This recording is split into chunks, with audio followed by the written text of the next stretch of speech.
ওরা আমাকে চেয়ারত বসে দিক আর না দিক আমি জোর করে বসবো। কি গো তোমরা?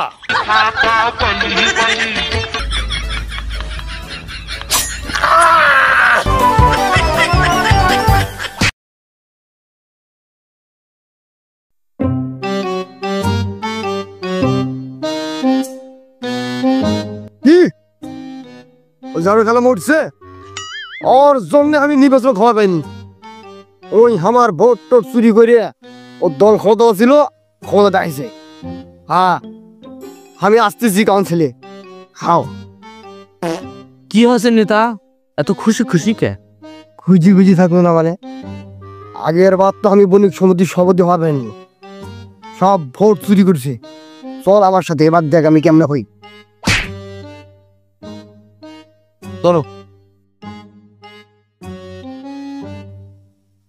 পুরে আলা নেতা কাম থাকতে এটা কাম হইলো, এক না সম্মানও দিল না তোমাক। কি হচ্ছে? ঘোড়া বাটাল লাহান দামাতি করতেছো কে? কি হচ্ছে কইলে ক?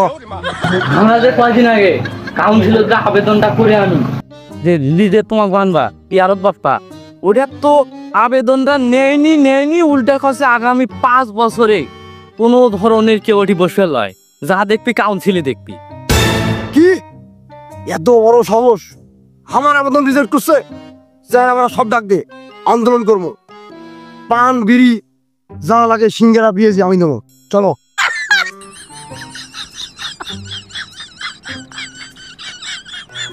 সংগ্রামী সাথীবৃন্দু, আজকের হামাগিরি এই প্রতিবাদ জনসেবা সবাই উপস্থিত হচ্ছেন, যার জন্য আমরা সবাই খুশি। তো কথা বেশি না করে এখন হামাগিরির সামনে গুরুত্বপূর্ণ বক্তব্য দিবি গরিবের বন্ধু, জনগণের নেতা, বালাহাটের মধ্যে রাজপথের লড়াকু সৈনিক, যে লড়াইয়ের মাঠে গিয়ে তার চুল মোবারক শহীদ হয়েছিল, সেই আমাদের লড়াকু সৈনিক মোহাম্মদ মজিদ চাচা বক্তব্য পেশ করবি। ধন্যবাদ সংগ্রামী সাথীরা আমার।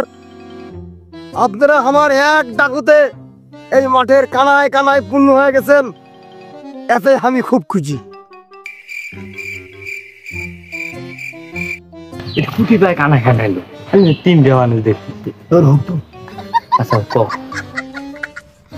সংগ্রামী ভাইরা আমার, গতবার নির্বাচনত আমি হসন আমার ভোট চুরি করে মারতে মারতে মারতে একবারে ঢক ঢক করে ফেলাছে। এবার নেতা মরছে, আমি কাউন্সিলে আবেদন করছি, আমার আবেদন রিজেক্ট করছে, এটা কোনো কথা?